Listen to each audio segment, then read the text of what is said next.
George Soros is known for breaking the Bank of England and making billions of dollars. But not many people know that he also broke the Bank of Japan and made billions of dollars while keeping the Japanese economy poor. George Soros is one of the brightest minds in the financial world, and he found a real-life money glitch that allowed him to make billions of dollars while keeping Japan very poor. It's like literally in GTA where you write down a cheat code and billions of dollars will flood your bank account. That's exactly what George Soros found. So here in this video, let's figure out how exactly did George Soros made billions of dollars out of thin air while the economy of Japan suffered as a result of that. If you're ready, give this video a thumbs up and let's dive right into it. The Japanese economy was one of the fastest growing economies of the 20th century. The country that suffered the most as a result of World War II quickly recovered and started booming. It literally went from the poorest country in the world to the country that challenged the United States as the world's largest economy. At some point, the US was afraid that if Japan will overtake the United States, the US dollar might lose its status as the global reserve currency. At its peak, the imperial palace in Japan used to worth a lot more than the entire state of California. I want you to think about that for a moment. The wealthiest state in the United States does not worth as much as a small piece of land in central of Japan. But everyone knew that it's a bubble.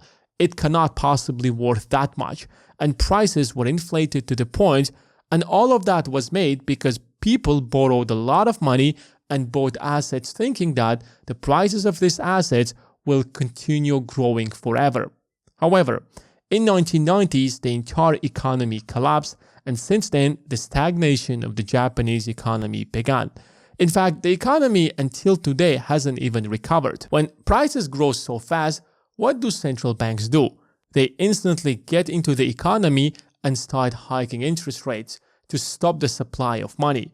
Because if people have less money to borrow, they will stop borrowing money, which means that they will stop buying a lot of these assets, which means that the demand for the assets will fall down, which means that prices will not rise that much and the bubble will stop. By the time the Bank of Japan has increased the interest rates, it was too late already. The bubble has ballooned to the point where nobody could stop it, and in 1990s, it completely collapsed. The entire economy went into a deflationary environment. Prices started falling down dramatically fast. And when prices fall, people stop spending money because people imagine that prices will continue falling down. Why would I buy a house today if I know that the price of the house will worth a lot less next year? Why would I buy it next year when I see that the prices last year has fallen and they will continue falling down? Let me ask you a question. If you want to buy this house and you know that the price of this house is falling down, will you buy it today or you will wait until the price will reach the bottom line?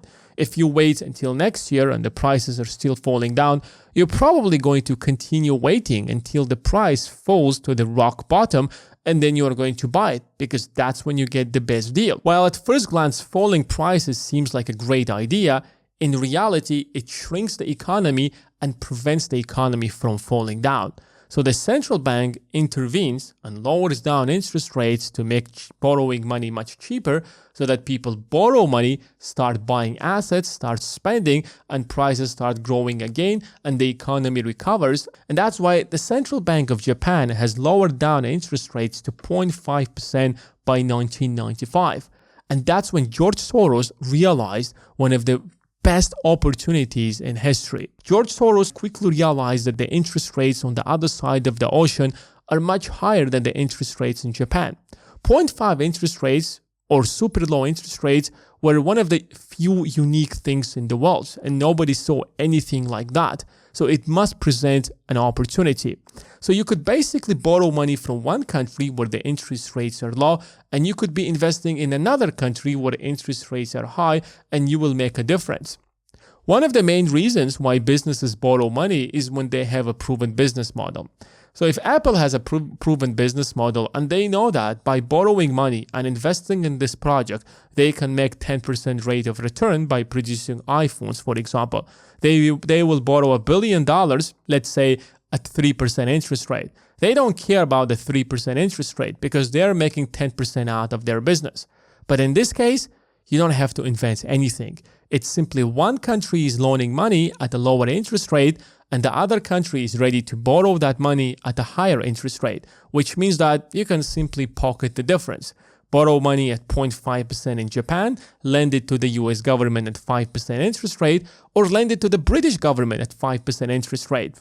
You take the money back, you pay Japan the lower interest rate, and you pocket the difference. Let's say that George Soros borrows 100 million yen at 0.5% interest rates. He takes that money and instantly converts it to the US dollar. If you want to loan money to the US government, you will have to loan it in the US dollars. So you take 100 million yen. Let's consider in this case that the conversion rate is $1 equals to 111 yen. And that will be roughly around $900,000. I'm rounding out the numbers to make it easier to understand. And then you will take the $900,000 and you look at the treasury bills of the United States and the United Kingdom. Interest rates in the US are around 5.5 to 6%. Interest rates in the United Kingdom are roughly around 5.5%. Governments usually offer an interest rate that is equal to the interest rate of the Federal Reserve or above that in order to compete with commercial banks. If you can get a much higher interest rate by loaning your money to JP Morgan, for example, at 5%, why would you loan your money at 1% interest rate to the US government? It absolutely makes no sense whatsoever. And that's why the government often borrows money at the exact same rate that the Federal Reserve sets, which means that you could be borrowing money at 4.5% in Japan and loaning it and buying treasury bills in the United States and the United Kingdom at 5.5%. 5% on $900,000 is $45,000. You are going to pay back Japan 0.5% or $4,500, and you will end up with a profit of a little $40,000.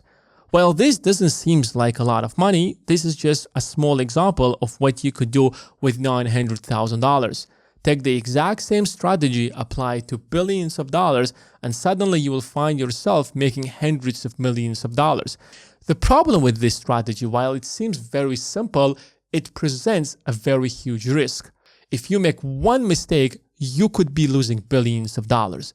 And that's because exchange rates change so fast that if you're not very careful, you could be losing your entire fortune. Suppose you borrow 100 million yen and the exchange rate is $1 equals to 111 yen when 100 million yen would equal $900,000.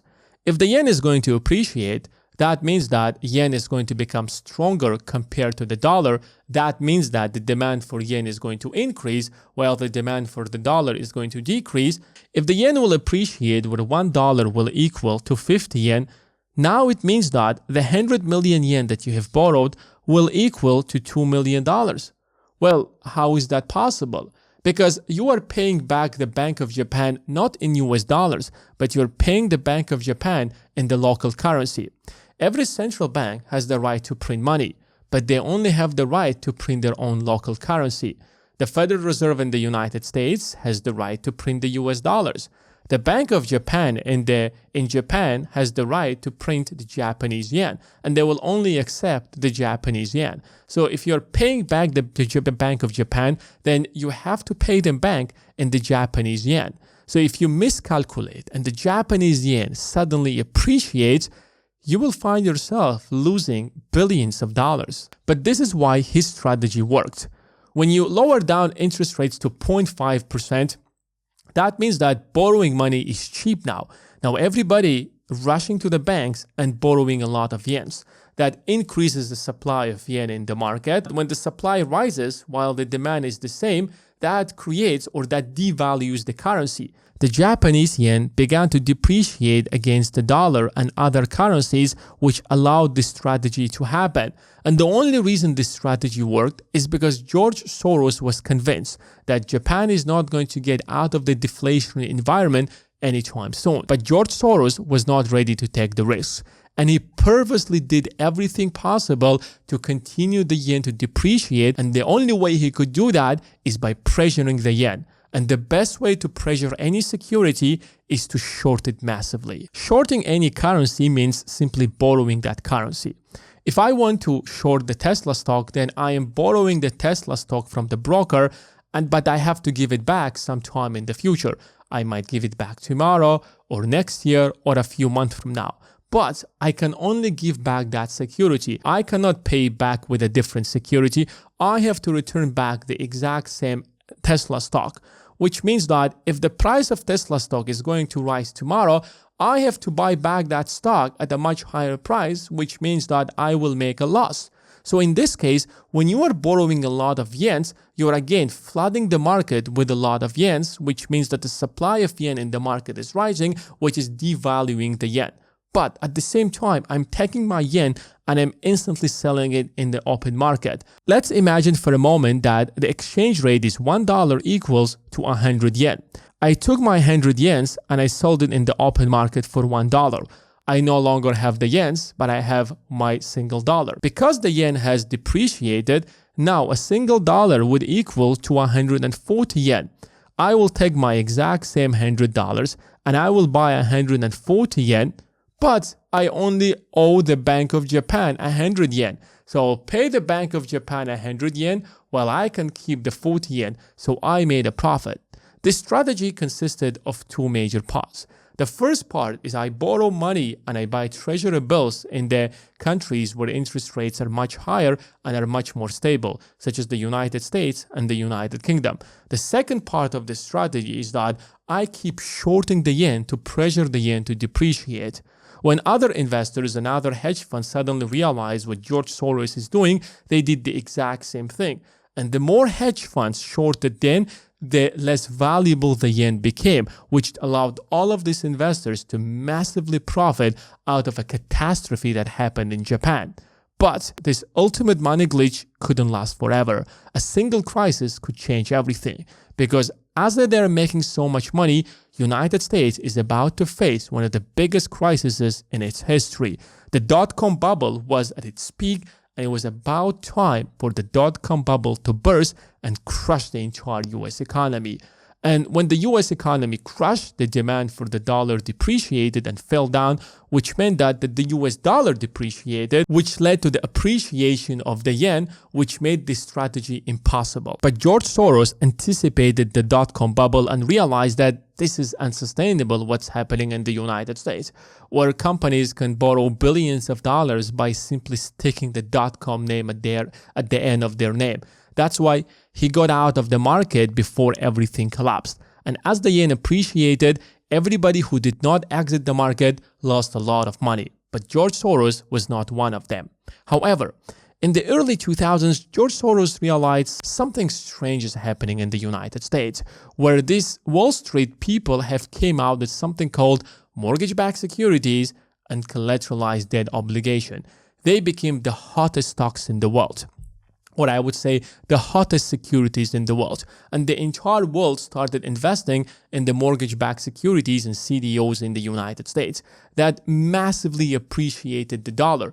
And when the dollar appreciates while the yen stays the same, it makes the yen less valuable compared to the dollar, which means that if interest rates in Japan are still low, George Soros can go back to the exact same infinite money glitch and again make billions of dollars. In this case, it was much worse. The Japanese government realized that they can't get out of the deflation environment, so they lowered down the interest rates to the absolute minimum of 0%, which made the strategy even more appealing. Again, he went back to the exact same strategy, and as the yen continued to depreciate, he continued making hundreds of millions of dollars, if not billions of dollars. On one side, an entire economy was collapsing, an entire country was destroyed. In fact, the super low interest rates only drove Japan into huge debts that forced Japan to continue devaluing their currency, that destroyed their economy, and the country can't even get out of that crisis 30 years later.